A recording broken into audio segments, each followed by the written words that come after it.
Singer شرافت علی بلوچ اپنی تمام team کے ساتھ جاں بحق۔ Rescue command and control room کو ڈرائیونگ ایمرجنسی کال موصول۔ کالر کے مطابق پکا گھنجیرہ کے قریب گاڑی نہر میں گر گئی ہے۔ ڈسٹرکٹ ایمرجنسی آفیسر انجینئر نوید اقبال کی زیر نگرانی ریسکیو 1122 کی واٹر ریسکیو ٹیمیں موقع پر پہنچ چکی ہیں۔ میاں والی ریسکیو ٹیموں کی جانب سے فوراً ڈوبنے والی گاڑی اور متاثرین کی تلاش کے لیے ریسکیو اینڈ سرچ شروع کر دیا گیا۔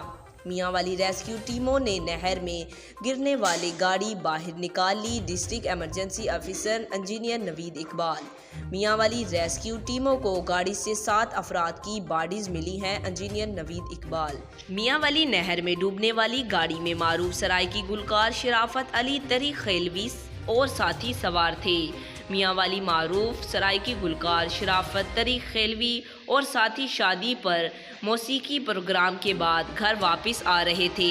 آج تک اتنا ہی۔ جاتے جاتے آپ سے گزارش ہے ویڈیو کو لائک کریں، چینل کو سبسکرائب کریں، دیگے بیل آئیکن کو دبائیں اور کمنٹ میں اپنی رائے کا اظہار ضرور کریں۔